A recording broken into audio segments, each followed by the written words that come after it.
Ta vie n'est pas le fruit du hasard. Chaque pensée, chaque émotion que tu émets attire exactement ce que tu vis aujourd'hui. Et si je te disais qu'en comprenant 3 lois universelles simples, tu pourrais créer délibérément ta réalité, transformer tes relations, et vivre enfin la liberté intérieure que tu recherches? C'est précisément ce que nous révèle le livre La loi de l'attraction d'Esther et Jerry Hicks.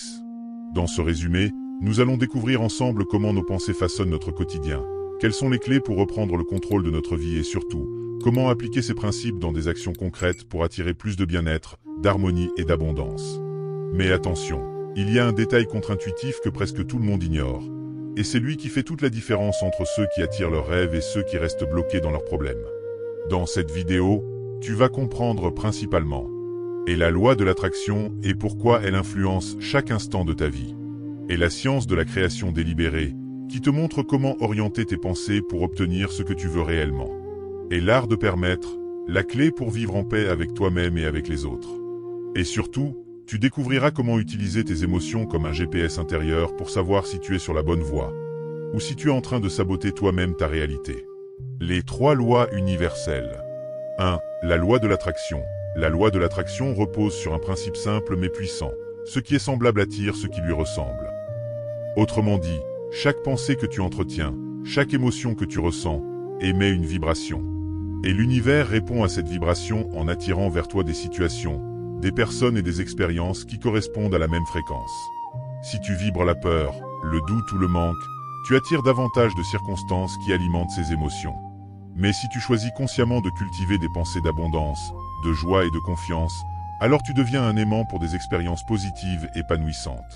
Il est important de comprendre que l'univers ne fait pas de tri entre ce que tu veux et ce que tu ne veux pas. Il répond uniquement à l'énergie dominante que tu dégages.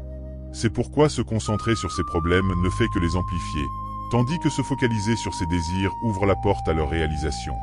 En pratique, la loi de l'attraction t'invite à observer tes émotions comme des signaux. Elles sont ton baromètre intérieur. Lorsque tu te sens bien, cela signifie que tes pensées sont alignées avec ton être profond et que tu es en train d'attirer ce que tu veux vraiment. Lorsque tu te sens mal, c'est le signe que tu résistes et que tu attires à toi ce que tu ne désires pas. La clé est donc d'apprendre à choisir consciemment tes pensées, à orienter ton attention vers ce qui t'élève, et à maintenir un état vibratoire positif. C'est ainsi que tu deviens le créateur délibéré de ta vie et que tu transformes ton quotidien en une expérience alignée avec tes véritables aspirations. Prenons l'exemple de l'argent. Imaginons quelqu'un qui pense constamment « Je n'ai pas assez d'argent, la vie est trop chère, je n'arriverai jamais à m'en sortir ». Ces pensées, chargées d'inquiétude et de peur, envoient une vibration de manque. L'univers répond à cette fréquence et attire encore plus de situations qui confirment ce manque. Factures imprévues, opportunités ratées, blocages financiers. Maintenant, imaginons la même personne décidant de changer son état d'esprit. Au lieu de se concentrer sur ce qu'elle n'a pas, elle commence à nourrir des pensées comme « L'abondance circule vers moi. Chaque jour, j'attire de nouvelles opportunités.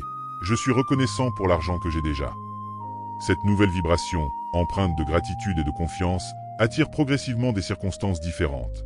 Une proposition de travail, une aide inattendue, ou même une idée créative qui génère de nouveaux revenus. La différence n'est pas magique. Elle réside dans le fait que la personne a changé son état vibratoire intérieur. Ses pensées et ses émotions alignées avec l'abondance créent un terrain fertile pour attirer l'abondance dans sa réalité. C'est exactement cela, la loi de l'attraction. Tu deviens un aimant qui attire dans ta vie non pas ce que tu veux en théorie, mais ce que tu ressens et émets profondément au quotidien. 2. La science de la création délibérée. La science de la création délibérée met en lumière un principe fondamental. Ce à quoi je pense et en quoi je crois advient. Cela signifie que tu n'es pas seulement un observateur passif de ta vie, mais bien le créateur de chaque expérience que tu vis, en fonction de tes pensées dominantes et de tes croyances profondes. Chaque pensée possède une vibration. Quand tu choisis délibérément les pensées que tu entretiens, tu influences directement ce que tu attires dans ta réalité. La création délibérée, c'est donc l'art de ne plus laisser tes pensées vagabonder au hasard, mais de les orienter consciemment vers ce que tu désires vraiment. La différence entre vivre par défaut et créer délibérément est énorme. Vivre par défaut, c'est réagir aux circonstances extérieures, se laisser guider par les problèmes ou les croyances limitantes. Créer délibérément, c'est décider d'avance ce que tu veux ressentir, expérimenter ou accomplir, et aligner tes pensées avec cette vision. Un élément central est la croyance. Ce n'est pas suffisant de penser à ce que tu veux, il faut aussi y croire réellement. Car l'univers ne te donne pas ce que tu souhaites du bout des lèvres, mais ce que tu crois possible au plus profond de toi. En pratique, la création délibérée peut se traduire par la visualisation, l'affirmation positive, la clarification d'intention avant chaque action, ou encore la focalisation sur l'émotion que tu veux vivre. Ces exercices nourrissent tes pensées dominantes et te placent dans une vibration cohérente avec tes désirs. Ainsi, la science de la création délibérée t'enseigne que tu es l'architecte de ton futur. Ce que tu choisis de penser aujourd'hui, et ce en quoi tu crois sincèrement, devient la réalité de demain. Imaginons quelqu'un qui rêve de lancer son propre projet professionnel. S'il pense « J'aimerais bien créer mon entreprise, mais je n'ai pas les compétences, je n'ai pas assez d'argent et de toute façon, ça ne marchera jamais », alors il nourrit des croyances limitantes. Ces pensées, répétées chaque jour, façonnent sa réalité. Il ne passe pas à l'action, il rate des opportunités, et son rêve reste au stade de simple désir. Maintenant, s'il décide d'appliquer la création délibérée, il commence par clarifier son intention. Je veux créer une activité qui me passionne et qui attire les bonnes personnes et les bons moyens vers moi. Ensuite, il nourrit cette intention par des pensées cohérentes. Visualiser son entreprise en fonctionnement, répéter des affirmations comme « Je suis capable d'apprendre et de réussir » et ressentir la confiance d'un entrepreneur accompli. Peu à peu, ses croyances changent. Il attire de nouvelles idées, rencontre les bonnes personnes, découvre des solutions financières auxquelles il n'avait jamais pensé. Pourquoi ? Parce qu'en choisissant consciemment ses pensées et en croyant en sa vision, il a aligné son énergie avec la réalité qu'il voulait créer. Voilà la puissance de la science de la création délibérée. Tu n'attends plus que les choses arrivent par hasard. Tu deviens le créateur actif de ton avenir, en choisissant et en croyant à ce que tu veux voir se manifester. 3. L'art de permettre. L'art de permettre repose sur une idée simple mais profonde. Je suis ce que je suis, et je permets aux autres d'être ce qu'ils sont. Cela signifie que personne n'est une menace pour votre bonheur, car c'est vous et seulement vous qui créez votre expérience à travers vos pensées et vos émotions. La véritable liberté naît lorsque vous cessez de vouloir contrôler ou changer les autres, et que vous acceptez pleinement leur droit d'être différents. Beaucoup confondent permettre avec tolérer. Mais la tolérance implique souvent une émotion négative. On laisse les autres agir comme ils veulent, tout en ressentant de la frustration, de la peur ou du regret. Le véritable permetteur, au contraire, n'éprouve aucune résistance intérieure. Il est en paix avec sa propre identité, et il accueille la diversité sans jugement. Lorsque vous atteignez cet état, vous ne luttez plus contre ce que vous n'aimez pas, donc vous cessez d'attirer des expériences négatives. Vous vous libérez des réactions émotionnelles indésirables, ce qui crée une joie et une harmonie intérieure. Vous découvrez que vous n'avez pas besoin de convaincre, changer ou contrôler autrui pour vivre heureux. En pratique, l'art de permettre consiste à se recentrer sur son propre alignement intérieur plutôt que de chercher à corriger le monde.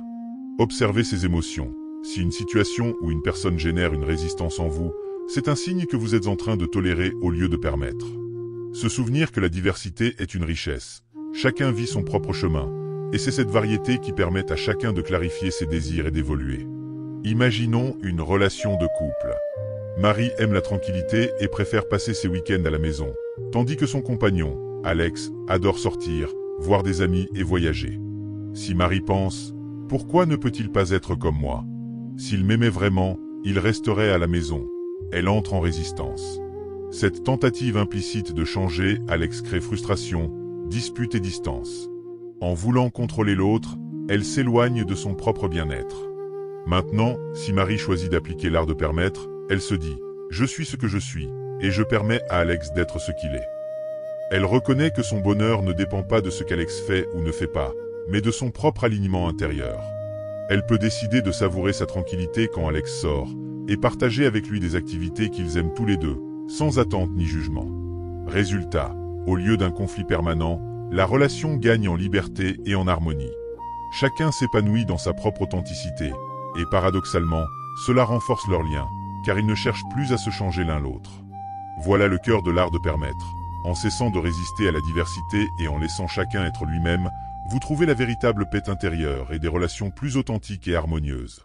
En appliquant cette loi, vous vous libérez non seulement des conflits extérieurs, mais aussi de la prison intérieure des jugements et des peurs. Vous devenez enfin maître de votre joie, indépendamment de ce que les autres choisissent d'être ou de faire. Les enseignements de la loi de l'attraction prennent toute leur puissance lorsqu'ils se traduisent en pratiques concrètes. La première application consiste à se concentrer sur ce que l'on veut, et non sur ce que l'on craint ou rejette. Beaucoup de personnes passent leur temps à penser à ce qu'elles ne veulent pas.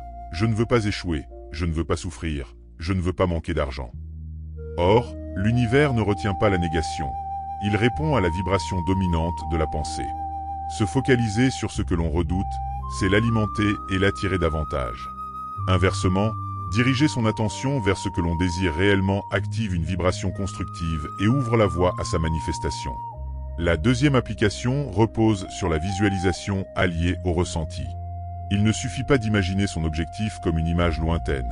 Il faut s'y plonger émotionnellement, comme si cette réalité était déjà accomplie. Ressentir la joie d'avoir atteint son but, la satisfaction d'une réussite ou la sérénité d'une situation harmonieuse, c'est envoyer un signal clair à l'univers. Plus l'émotion associée est forte, plus le processus d'attraction s'accélère.